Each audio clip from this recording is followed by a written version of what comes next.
This week I've gone through a lot of emotional up and downs.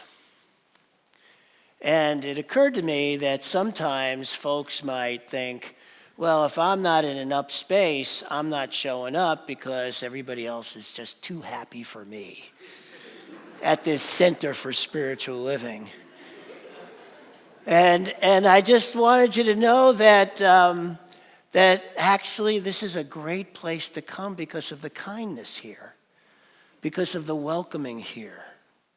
That I get to show up when I'm not in my full tit yeah mode because of the welcoming here, right? That I don't always walk into this place with the same energy that I wind up here with, and it's you that transform me to get here.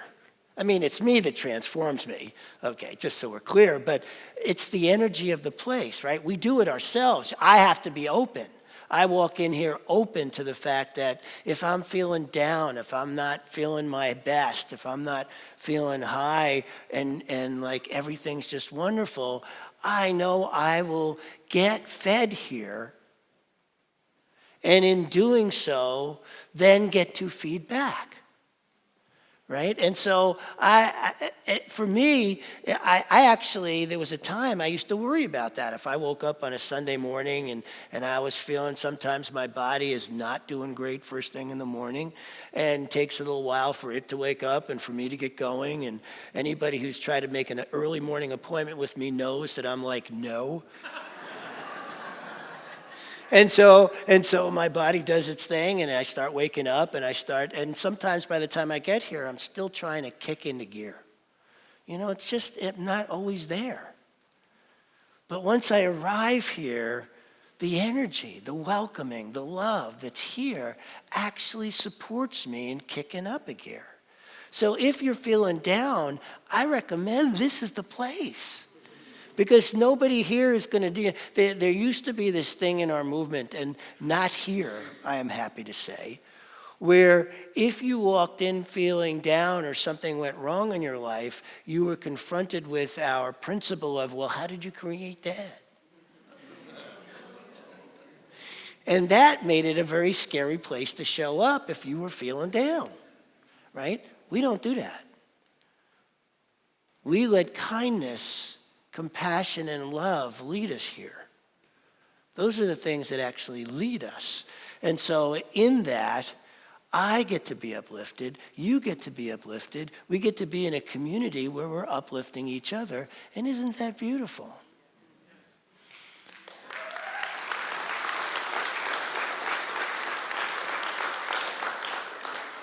So I got my feelings real hurt this week several times, right? And constantly was working with. And the thing about me is that I never developed a thick skin.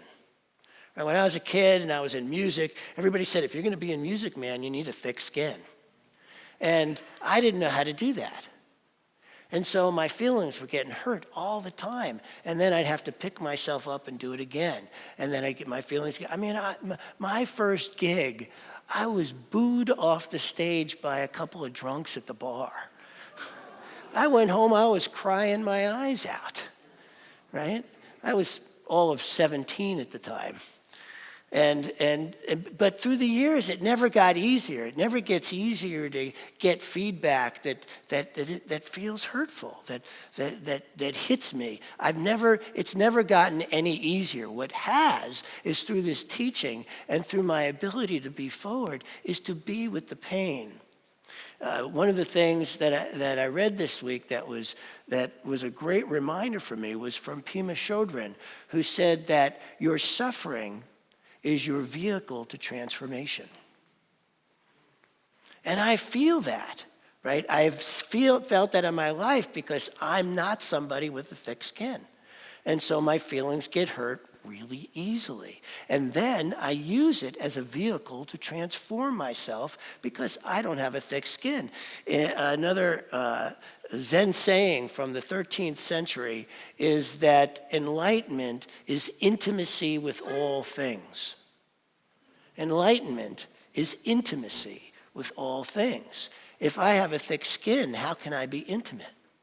It actually separates me from that which I want to be intimate with. And what I've noticed is by working with that particular principle, by working with the principle of instead of developing a thick skin, letting it hurt, using that hurt to then transform me, that has been a way more powerful vehicle for me to go to become who I have become in the world, who I have become for myself. And so that's the beauty is I go, oh, this really hurts. This really hurts. And so I actually developed a practice. And this is, and I'm working on this because most of my life, my reaction to being hurt has been anger, right? To strike back.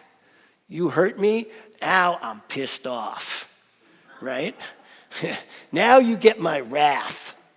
Right? And so I thought, wow, that's an old habit. I've had that habit for decades and decades. So how do I transform that? I need a new habit. And the new habit is to simply say, that hurt. That hurt. And then to feel it for myself, man, that hurt. And a lot of times when I feel hurt, the other person doesn't even know they did it.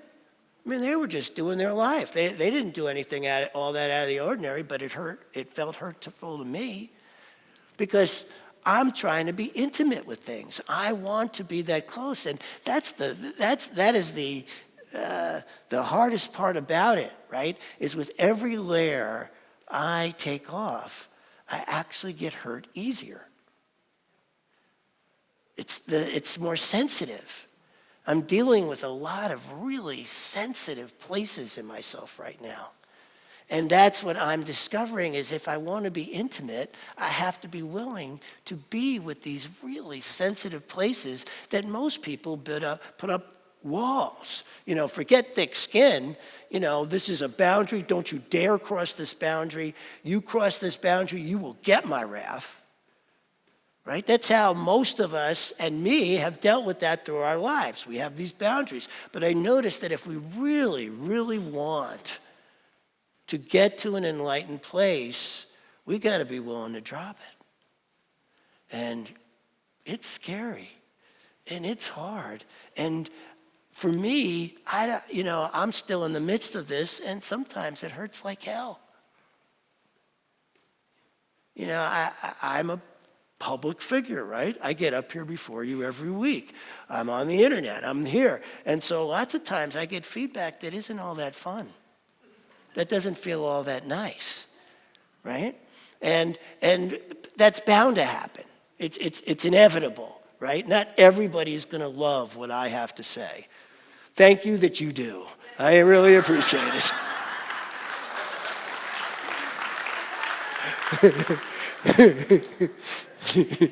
Thank you.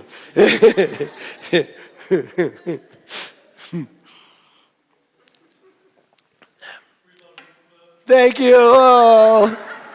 And I feel it. It really helps me keep going, And that's the beauty of this place is because we need that in our lives. We need people who are going to hold us in those tender places, right? Because this is tender work. The thing about transformation is that it's actually tender work. If you're not feeling it in a tender way, the odds are you're not digging in far enough. Right? That's the thing about it. If you're going along like everything's cool and wonderful and ain't this great, you're not digging in far enough. And you got the next layer, the growing edge. What we talk about is the growing edge, right? I talked about that a few weeks ago. It's like, because this work is tender and it hits those sensitive places where we don't really like to go because it hurts. It hurts just from its sensitivity. Right? It doesn't just hurt because somebody did something. Have you ever had a cut and then took off the bandage too soon? Right? Nothing hurt the cut. It's just that it's sensitive. Those sensitive places learning to be with that, learning to able to use that as a vehicle of our transformation. This is the power, this is the possibility of true finding where life just becomes awestruck. That's the thing about it. It's when I'm walking and I'm feeling into these tender places, and then I open my eyes and the trees look different before me. There's something profound in the way I'm seeing life, the way I'm experiencing it, the way it's cuddling me, right? Because I'm allowing that, but it's only because I'm being so sensitive.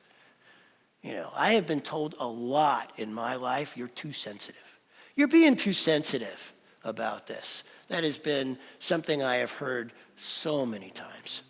Right? And I used to feel like I was wrong, like there was something wrong with me for being so sensitive. I actually have experienced feeling very wrong, like there's something wrong with me. I can't tell you the amount of times in my life I have had the thought there must be something wrong with me. And it's only recently that I'm starting to realize actually I'm the one on the path, That you can get through this entire life and never experience the awe that's possible if you keep protecting yourself in a way that, makes you feel safe. Because it's in those places that don't, where true enlightenment is possible. Now, there's trauma, right?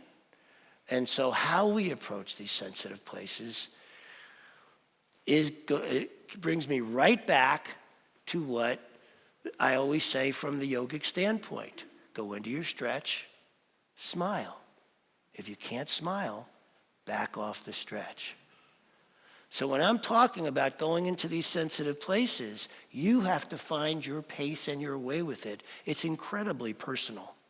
No one can tell you how far to stretch. No one can tell you what's sensitive for you. This is a very individual thing. And so I'm not up here saying, hey, just rip off those Band-Aids and just get right in there. No, maybe you need to just feel a little corner, for starters. Just take a little, and then maybe put it back. I don't know. You got to do it. I went to summer camp, right, where the counselors were all like, "You just got to jump into that cold lake, You just got to jump in." And I was like, "No, I think I'm going to put my toe in first." And they were like, "You can't do it that way. You must jump in." I'm like, "I'm really going to put my toe in first." So they picked me up and they tossed me. That really happened, And so, and some of us may feel that way in life, like we're being pushed into things that may be more sensitive than we're ready for. And sometimes that happens, and that can be traumatic. And so those things occur too. And so this is about finding your way in your power. My wife, Ash, is always talking about sovereignty, right? This is where, when we're talking about leaning into these soft, sensitive places, sovereignty is vital. You have to be in charge of yourself to know that you are leaning in at just the right pace for you. It's not my pace. It's not the person sitting next. It's not even your partner's pace. Right? Because how you lean into things, it could be extremely different from how the most, your romantic partner does. Could be different. And there's a sovereignty and a way in which we have to abide by that. And what we can do here is respect people in that. Right? Like when we do a ritual and we ask before we reach somebody's hands, reach for somebody's hands. That's respecting their sovereignty. Because not everybody has the same sensibilities as you. In fact, the odds are nobody does. Right? The odds are that even the person you're closest to in the world doesn't have the same sensibilities as you. And so recognizing that when we come together, having that kind of kindness, compassion, and respect for each other is vital in terms of creating a community that feels safe, especially if we're going to explore sensitive places. This is like vital stuff, that we care for each other this way, that nobody's saying you've got to reach in more. I mean, that would be crazy to say to somebody else because you can't know what theirs is. And we do it with kids all the time. They did it with me when they tossed me in. They thought that was the best thing for me. All that did was make sure the next time I went swimming, I went to the part of the lake where none of the counselors were around and did it all by myself. Whenever there was a call for swimming, I was nowhere to be found. But I went swimming. And then they'd all yell at me, where were you? Where were you? And I'm like, hey, taking care of myself. This is at 8.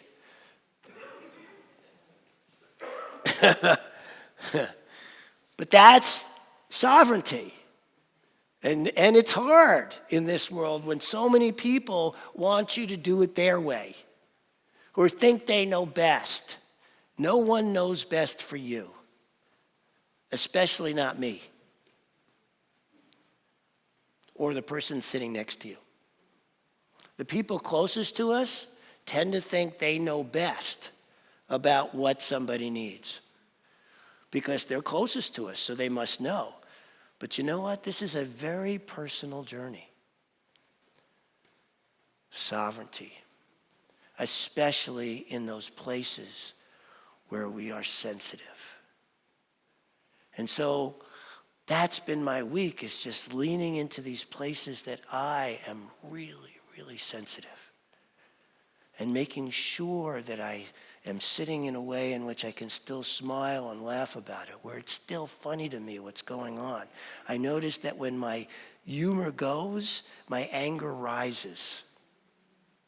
And so I've been looking at that flow in my life, right? You may have different things going on. Maybe when your humor goes, you just get more quiet, or whatever, or you get more sullen, or whatever it is, right? Knowing what it is will be helpful, right? But when you lean into those sensitive places, you can find out what it is really easily. It's going to show up. But that's where the growth is. That's where I'm finding my deepest part of growth, is just by leaning into those sensitive places that, and you know where they are, because they're the ones that bring up those other emotions that aren't great emotions, right? If you're angry, if you're sad, if you're upset, if you're this, you're that, that's a sensitive place, right? Otherwise, you'd just be enjoying humor and life would be la-di-da. Right? So to think that it's not means you're in a sensitive place. And so that's the recognizing, oh, this is a sensitive place. Okay, let me be more sacred with this. Right? We talk a lot about being sacred. And the best place to be sacred is in your sensitivity. That's the place to be sacred. In where, or somebody else's sensitivity who you're being with. Instead of telling them what they're doing wrong, which I have done too many times to say I'm sorry for, but I do, leaning into that place of this is a sacred moment with the other person. That's what I'm working on. Is treating more of my moments of sensitivity and those that I am with, especially you, my darling, treating it as more sacred. Remembering that, bringing that forward. Because I think if we can do that, we are transforming ourselves, each other, and everybody who walks through that door. And everybody who walks into your life, right? If you walk around being that sensitive with people, they will notice. Maybe not at first because they're used to things being the way they've been, right? So the initial way they react, you may feel very unseen if you are shifting into a place of sensitivity and sacredness, right? If you're shifting that way and somebody comes into your world and they're just being, and they've had this thing be a particular way and this is the way and they've got their boundaries and their barriers, then they might not notice how you're holding them at first. But if you're able to not get caught up in the I'm not being seen sensitivity that you have, ultimately they will notice. Because ultimately, when we grow, life shifts. That's just what happens, right? The more we become awakened, life around us has a more awakened quality and people are touched with it. Like Suzanne said about her kids. She goes in with a more awakened quality and all of a sudden her kids are acting more awakened. That's actually how this works. When you wonder, how is it we sitting here are going to impact the world? That's a perfect example of it. The more we go out into the world, knowing our sensitivity, knowing our way of being able to know that place in which the stretch is as far as that stretch that we can still smile, and then hold that space for others, that's transformative. Our suffering is the vehicle of transformation. That's for me, that's for you, that's for everyone. When we remember that and lean into that, then we're making a difference. Not just in our own lives, but in the world. Thank you. I love you.